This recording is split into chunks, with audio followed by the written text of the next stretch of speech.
Alongside Jim Barker, David Sanchez, Milt Stiegel, and we are officially a third of the way through the CFL season already, so that means it is time to list it for the very first time. And we are taking a look at quarterbacks, and to kick things off, we are going to the expert Paul Lapolice for his top 5 QBs in the league right now. Lapo? I think it's pretty easy, 1 and 2, who 1 and 2 is going to be. Vernon Adams, going to 6,000 yards this season. Cody Fajardo is going to be number 2. Cody Fajardo is the best completion percentage in the CFL, but he's also the best deep ball thrower in the CFL.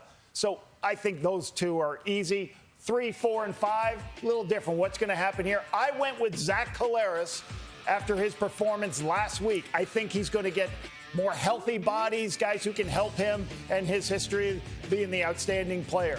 Number 4 for me, Bethel-Thompson. Watching him on tape, he does an outstanding job distributing the football. He's got to clean up some of the mistakes. And Bo Levi Mitchell, number 5, 11 TDs, 5 interceptions. I know, they've struggled, but I don't think it's on the quarterback, Kate.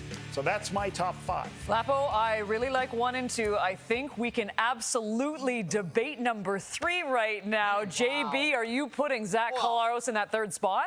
If we're going on the last 4 years, Zach Collaros could be at number 1. He is number 1. But based on 2 touchdowns and 6 interceptions this year and an efficiency rating in the 70s, I can't put him in the top 5. As much as I love Zach Collaros and he's a great leader, I can't put him in the top 5 with those kind of numbers. Who's your top 5, Coach? Well, I would have Trevor Harris 3rd. Okay. Even though he's been missing, right.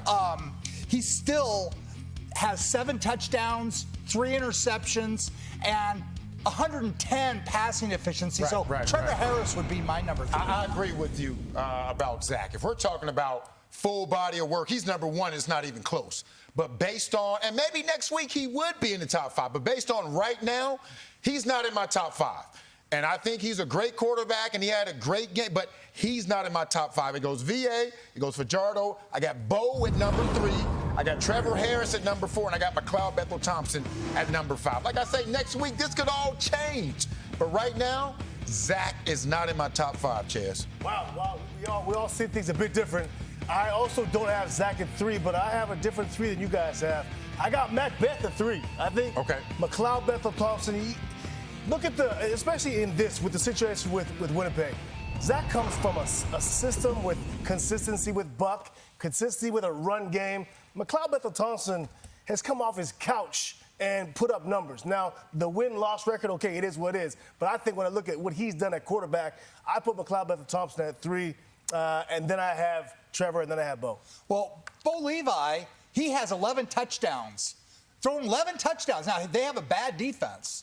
But 11 touchdowns and 5 interceptions in comparison to Mac, who, again, Mac won a Grey Cup. You take his history, but right now... We're not taking history. We're not doing history. No, I agree. And that's why I have him 5th behind Bo Levi, because he's basically thrown 7 touchdowns, 5 picks. It's just not as big of a loop. Yeah, fair.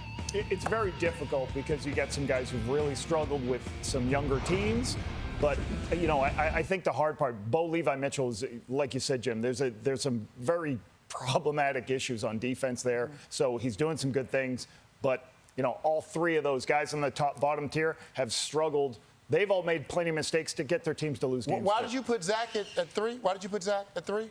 We know he's your son and all, but... Trevor hasn't even played. Trevor's hurt. How do you put Trevor? Top 5 right now. Trevor hasn't played. Why did you put Zach at 3? Trevor's thrown 7 touchdown passes. He hasn't. He's hurt. Why did you put Zach at 3? Because I think he's 3rd. It's my list. So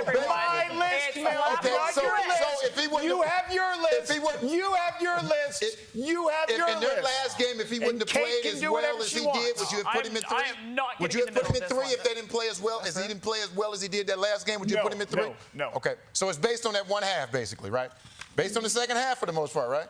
I'm just asking, Coach. I'm not saying you're right. I'm just asking. Too bad. That's unfortunate. We are out of time, and that is too bad because this debate could go on for another 5 minutes. You know what the great part about this is? In a few weeks' time, this whole list, thank goodness for the CFL, because this entire list could be completely different in 3 to 4 weeks' time as we send it back to SportsCenter.